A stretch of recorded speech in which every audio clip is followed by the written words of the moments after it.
नमस्कार दोस्तों, साल 1983 में जब रो के एक एजेंट पाकिस्तान पहुंचता है, पाकिस्तानी खुफिया एजेंसी आईएसआई को इनकी भनक पहले से ही लग जाती है और उस रो के एजेंट को पाकिस्तानी एजेंट पकड़ लेते हैं और उनसे पूछताछ करते हैं। मुंह न खोलने पर उन पर जुर्म किया जाता है। वो पूरी तरीके से टूट जाता है, लेकिन जो वो कहता है वो सुनने के बाद पाकिस्तानी सोल्जर की होश उड़ जाता है। वो कहता है कि पाकिस्तान में बैठे बड़े ही ऊंचे पद पर जो मेजर बैठा है वो कोई पाकिस्तानी मेजर नहीं है, बल्कि इंडिया की रो का एक एजेंट है। कौन है ये एजेंट जो कि पाकिस्तानी खुफिया जानकारी रो को दे रहा है? ये दिलेर खुफिया एजेंट जो कि उन्हीं के घरों में बैठकर उन्हीं की सारी खुफिया जानकारी रो तक पहुंचा रहा है, इस एजेंट का नाम क्या है? कि इस रिपब्लिक डे स्पेशल वीडियो में इस खुफिया एजेंट के बारे में जानने की प्रयास करते हैं। लेकिन उससे पहले मैं कुछ कहना चाहता हूँ। ये हाल ही में आने वाली है सलमान खान की मूवी, जिसमें इसी खुफिया एजेंट के बारे में किरदार निभाने के कहे हैं। लेकिन हम लोग इन एक्टर को रियल हीरो मान लेते हैं, लेकिन जो देश के लिए जान निछावर करते हैं पता नहीं उनको क्या मानते हैं। मेरा प्रयास ये रहेगा कि जो देश के लिए जान निछावर करे उनको रियल हीरो बोला जाए, और ये जो रील में दिखने वाले जितने भी एक्टर हैं इनको हम एक्टर ही बोले। तो आइए इस खुफिया एजेंट के बारे में जानते हैं। इनका नाम ब्लैक टाइगर था। ब्लैक टाइगर तो बाद में नाम पड़ा, लेकिन बचपन का नाम रविंद्र कौशिक था, जो कि राजस्थान के गंगानगर जिले में 11 अप्रैल साल 1952 में इनका जन्म हुआ। इनको बचपन से ही सिनेमा का बहुत शौक था और इसी शौक के कारण वो बड़े होकर एक्टर भी बन गए। एक दिन लखनऊ में जो नाटक कर रहे थे, कुछ ऐसे नाटक थे जिसमें उनको चाइनीजों ने बहुत मार मारा था। नाटक में ऐसे किरदार निभाए जो कि इतने इमोशन फील होकर उस नाटक को किए कि जो नाटक देखने वाले ऑडियंस थे वो देखने के बाद रोने लग गए। उन ऑडियंस की आंखों से आंसू निकल गए, ऐसे वो नाटक किए। और उसी में एक रो का एक अधिकारी भी था, लेकिन जब अधिकारी की नज़र उन पर पड़ी तो उनमें एक खुफिया जासूस बनने की प्रतिमा नजर आई। रो के अधिकारियों ने उनसे जाकर पीछे ड्रामे के पीछे मिले और उनसे कहे कि केवल ये ड्रामे में ही दिखता है या फिर देश के लिए कुछ करने की जज्बा है। तो रविंद्र ने कहा कि कुछ कह के तो दिखाइए। तो उस रो के अधिकारी ने कहा कि तुमको पाकिस्तान जाना होगा। ये बातें सुनने के बाद रविंद्र ने इस प्रस्ताव को उसी टाइम एक्सेप्ट कर लिया और वो रो के अधिकारियों ने उनको दिल्ली बुलाया। दिल्ली बुलाने के बाद उनको 2 सालों के लिए पाकिस्तान जाने के लिए ट्रेनिंग दिया गया। वहाँ पर पाकिस्तान में ढलने के लिए उर्दू, इस्लामी और पाकिस्तान में हर परिस्थितियों से ढलने के लिए अलग अलग भाषाओं को सिखाया गया। पाकिस्तान के बारे में सारी जानकारी दिया गया।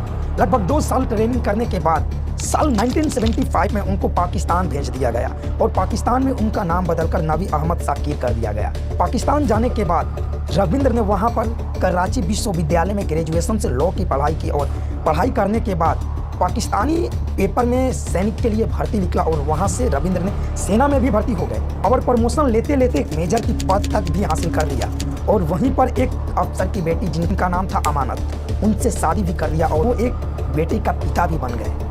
अब मेजर के पद तक जाने पर वहाँ के हर एक खुफिया जानकारी को वो इकट्ठा करते और भारत के खुफिया एजेंसी रो को दिया करते थे। वो एक बार तो बाल बाल पकड़े जाने से बच भी गए थे। इसी से प्रसन्न होकर इंडिया की सरकार, तब की प्रधानमंत्री इंदिरा गांधी ने उनको ब्लैक टाइगर की किताब से नवाजा भी। लेकिन इसका पुख्ता प्रमाण नहीं है कि जो ब्लैक टाइगर की उपाधि दिया गया है ये तब की गृह मंत्री एसबी चौहान ने दिया है या फिर श्रीमती इंदिरा गांधी ने दिया है। तब इंदिरा गांधी ने रविंद्र कौशिक के ना कहने के बावजूद भी इंडिया से एक एजेंट भेजी और वो जैसे ही एजेंट साल 1983 में गया, इसकी भनक पाकिस्तानी गवर्नमेंट को लग गया और उनको वो पकड़ लिया और उन पर जुर्म होने लगा। तो वो सारे रविंद्र के बारे में जानकारियाँ दे दिया। रविंद्र ने देश के लिए 3 सालों तक खुफिया जानकारी दिया, लेकिन साल 1983 में पूरी खुलासा होने के बाद वो पकड़े गए। रविंद्र ने भागने की कोशिश किया था पाकिस्तान से, लेकिन उसको पकड़ लिया गया और उनसे पूछताछ किया जाता था।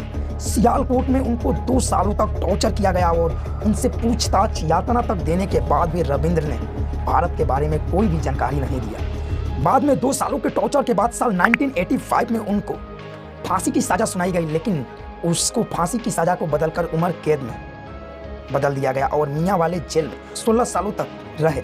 और वहाँ पर टीबी और दामा जैसी बीमारी के शिकार होने के कारण रविंद्र ने साल 2001 में अपना जान त्याग दी। जब रविंद्र की मृत्यु साल 2001 में हुआ, भारत सरकार के पास जितने भी कागजात थे उसको नष्ट कर दिया। लेकिन नसीब देखिए दोस्तों, जब रविंद्र की मृत्यु हुई तो उसी मियाँ वाले जेल के पीछे उनको दफना दिया गया। मरने के बाद अपने वतन की मिट्टी तक उनको नसीब नहीं हुआ। ये बहुत इत्तेफाक की बात है। भले ही वो देश के लिए शहादत गुमनान थी, लेकिन आज इन्हीं गुमनाम शहादत के बदौलत हम लोग खुले हवा में सांस ले रहे हैं। अब तो आप समझ ही गए होंगे कि ये जो सलमान खान की फिल्म आ रही है, इसमें रियल हीरो कौन है और एक्टर कौन है। जो देश के लिए जान निछावर करता है वो रियल हीरो है। और इस चीज़ को आप और ज़्यादा डिटेल्स चाहते हैं तो इन पर बनी फिल्म ब्लैक टाइगर को देखिए, उसमें पूरी तरीके से समझाया गया है और उस मूवी को देखने के बाद आप रो देंगे। यकीन मानिए, जब मैंने भी इस फिल्म को देखे तो मेरी आंखों से आंसू आ गई थी। एक बार तो हम इस चीज़ को रिहर्सल कर रहे थे तब भी रो दिए थे। तो आई होप कि आपको ये वीडियो पसंद आया होगा और ऐसे ही देश के लिए वीर जवानों के बारे में जानना चाहते हैं तो चैनल को सब्सक्राइब कर लीजिएगा। मिलते हैं अगले वीडियो में। जय हिंद।